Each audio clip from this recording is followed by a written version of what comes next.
Di ujung hamparan hutan taiga Rusia yang luas, tepat di tepi sebuah desa kecil yang tenang, musim panas akhirnya tiba membawa keajaiban. Jika kalian pernah membayangkan kehangatan dan kelucuan dunia Masha and the Bear, bayangkan suasana itu menjadi nyata di sini. Saat tirai musim dingin tersingkap, desa utara mendadak hidup dalam riuhnya tawa anak-anak, warna-warni bunga liar, dan tentu saja tingkah pola menggemaskan dari para penghuni hutan, terutama si beruang besar. Kali ini Kepo mengajak kalian melihat kehidupan masyarakat pedesaan Siberia Rusia saat musim panas. Ambil posisi ternyaman dan makanan kecil favorit kalian untuk menemani perjalanan ini.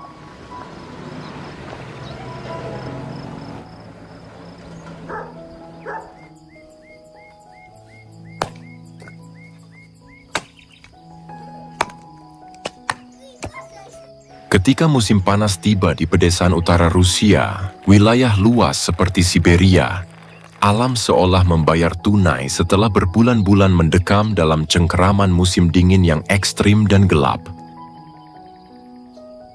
Di bawah langit yang bermandikan cahaya white nights, di mana matahari hampir tidak pernah benar-benar tenggelam, ritme kehidupan desa berubah menjadi sebuah simfoni kesibukan yang magis dan penuh warna.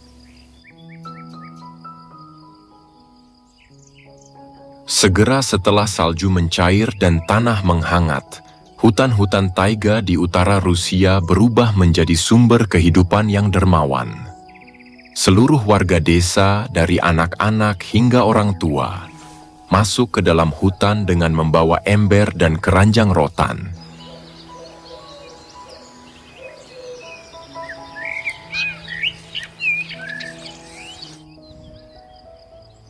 Mereka berburu buah beri liar yang tumbuh subur di bawah naungan pohon pinus. Buah-buahan ini tidak hanya dikonsumsi segar, tetapi sebagian besar diolah menjadi selai, dikeringkan, atau diasinkan untuk disimpan sebagai pasokan vitamin yang sangat penting ketika musim dingin kembali membekukan segalanya. Bagi masyarakat pedesaan Rusia, musim panas adalah waktu pertarungan melawan waktu. Dengan musim tanam yang sangat pendek, hanya sekitar 3 hingga 4 bulan, mereka harus bergerak cepat. Halaman rumah kayu mereka ditanami dengan sayuran kubis, kentang, wortel, dan timun. Di bawah pancaran matahari malam, tanaman-tanaman di utara tumbuh dengan kecepatan luar biasa berkat paparan cahaya yang hampir 24 jam sehari.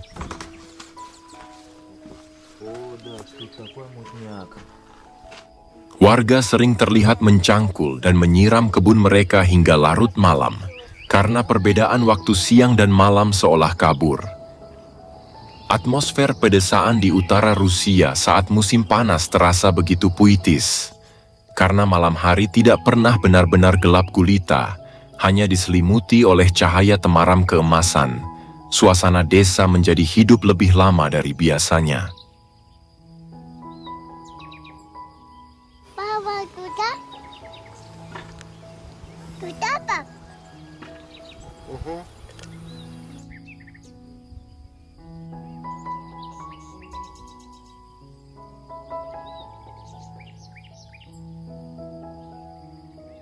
Настя, дай дедушке самолет, кидай ему.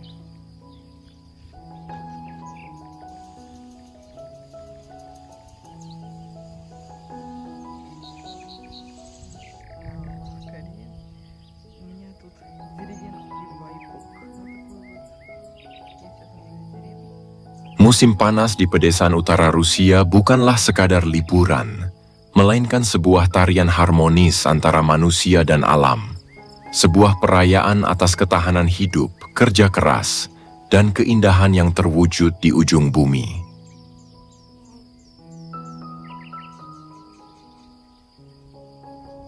Lihat, Cici.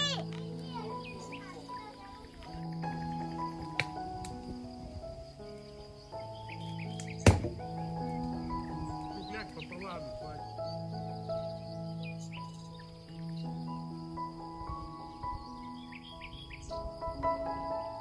Ketika sore menjelang, kepulan asap tipis mulai membumbung dari cerobong asap rumah penduduk, menebarkan aroma kayu kering dan uap panas. Asap tipis yang mengepul dari cerobong-cerobong rumah kayu bukan sekadar penanda waktu memasak, melainkan simbol kenyamanan setelah seharian bergelut dengan alam. Di dalam rumah, para perempuan mulai menyalakan kompor tradisional untuk mengolah hasil panen hari itu. Sesaat setelah aroma kayu bakar mulai berangsur hilang, udara sore dipenuhi dengan wangi semur daging kelinci atau sup jamur liar yang dicampur dengan kentang segar dari kebun belakang.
Air sungai yang di waktu musim dingin membeku keras kini mencair jernih, mengalir deras dari lelehan es pegunungan.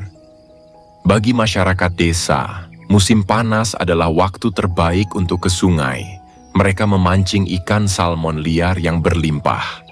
Sebagian hasil tangkapan langsung dikonsumsi, sementara sisanya diasap agar bisa bertahan hingga berbulan-bulan ke depan.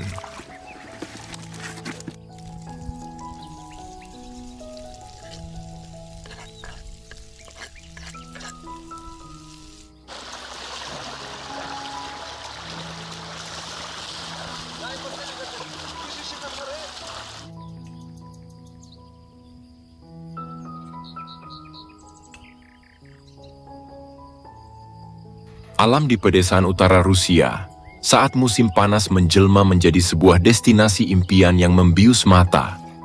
Tempat di mana keindahan liar hutan taiga berpadu sempurna dengan kehangatan tradisi lokal yang hidup berdampingan secara selaras.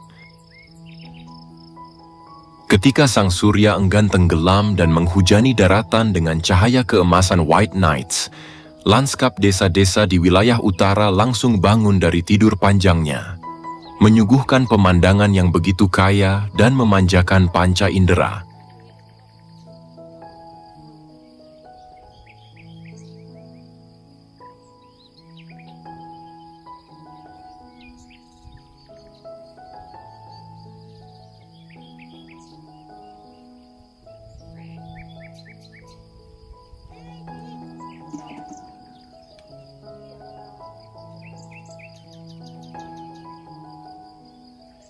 Di halaman-halaman rumah kayu, pepohonan apel mulai berbuah. Dan di dalam hutan, buah beri liar tumbuh tumpah ruah, membebaskan aroma manis yang berpadu dengan sejuknya angin hutan pinus, seolah alam sedang menyambut siapa saja untuk datang dan menikmati kemurahan hatinya.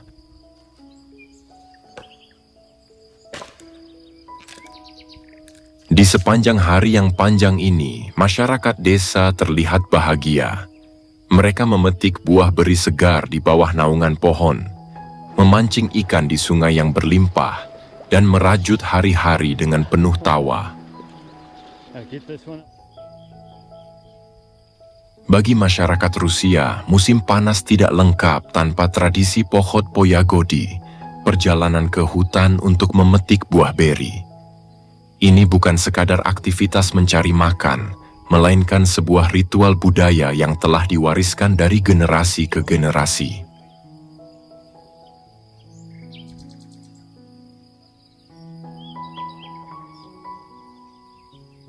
Pagi-pagi sekali, ketika embun masih membasahi rumput, keluarga-keluarga Rusia atau kelompok tetangga bersiap membawa ember, keranjang wikar, dan termos teh panas. Mereka berjalan kaki jauh masuk ke dalam hutan, menyusuri jalur setapak yang hanya diketahui penduduk lokal. Suasana di hutan saat itu sangat hidup. Tawa anak-anak bercampur dengan obrolan orang dewasa yang saling bersaing menemukan buah beri. Ada aturan tak tertulis yang dijunjung tinggi, makan sepuasnya di tempat, kumpulkan sebanyak-banyaknya di dalam keranjang.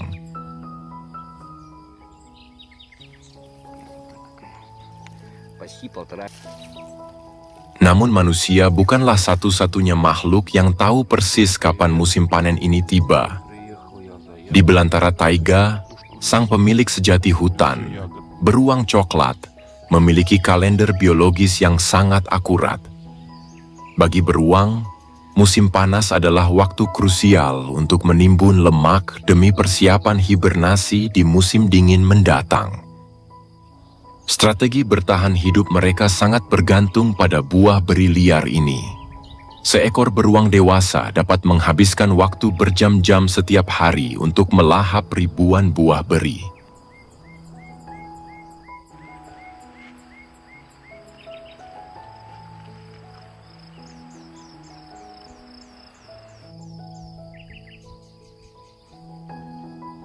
Dari hamparan taiga yang luas hingga kehangatan rumah kayu, perjalanan musim panas ini mengajarkan kita makna hidup yang lebih dalam. Alam Siberia mengingatkan kita bahwa setelah badai terberat dan musim dingin yang paling membekukan sekalipun, selalu ada waktu di mana kehidupan akan kembali bangkit dan membayar tuntas setiap penantian.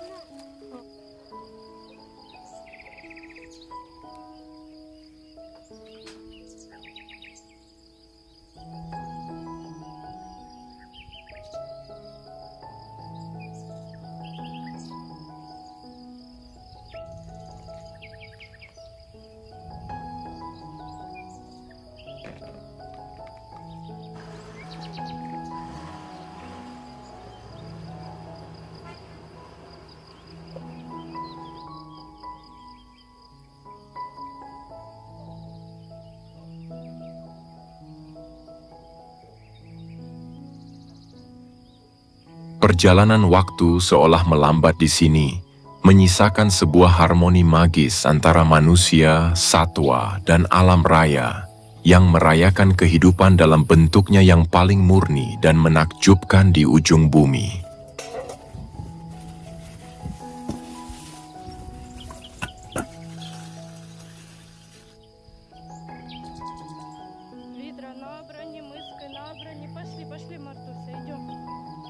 Lihatlah bagaimana alam bergerak tanpa pernah meminta izin untuk berhenti. Hutan-hutan taiga tidak pernah meragukan kemampuannya menumbuhkan tunas baru setelah berbulan-bulan terkubur di bawah es yang membekukan. Mereka tidak menunggu aba-aba yang sempurna untuk mereka. Mereka hanya hidup, berproses, dan merayakan setiap detik waktu yang diberikan tanpa sekat keraguan. Di negeri beruang merah, lanskap pedesaan menyimpan sebuah pemandangan yang terasa begitu akrab sekaligus ajaib bagi pelancong asal tropis. Di sini, pohon apel dan pir tumbuh begitu subur di setiap sudut desa, menghiasi halaman rumah, pinggir jalan, hingga kebun-kebun terbuka tanpa pagar pembatas yang ketat. Keberadaannya begitu merakyat, menyatu dengan denyut kehidupan sehari-hari masyarakat setempat, persis seperti pohon jambu air yang tumbuh subur dan rimbun di pekarangan rumah warga di berbagai sudut pedesaan Indonesia. Ketika musim panen tiba, pemandangan ini semakin menghidupkan suasana. Ranting-ranting pohon melengkung anggun, menanggung beban buah apel dan pir yang ranum, merah merona dan kekuningan, seolah memanggil siapa saja yang lewat untuk singgah. Tidak ada sekat atau aturan ketat yang melarang. Siapapun bebas memetik buah-buahan segar langsung dari pohonnya untuk sekadar melepas dahaga di tengah perjalanan atau dinikmati bersama keluarga di rumah. Tradisi berbagi yang alami ini menciptakan kehangatan tersendiri di tengah udara pedesaan Rusia yang sejuk. Bagi masyarakat lokal, apel dan pir bukan lagi sekadar komoditas dagang yang harus dibeli dengan harga mahal di pusat perbelanjaan kota besar. Apel dan pir adalah simbol dari kemurahan alam, bagian dari warisan budaya harian yang melimpah ruah. Aroma manis buah yang jatuh dan membusuk di tanah menjadi aroma khas pedesaan. Sebuah aroma kesederhanaan, kebebasan, dan kedekatan manusia dengan alam yang terus terjaga dari generasi ke generasi.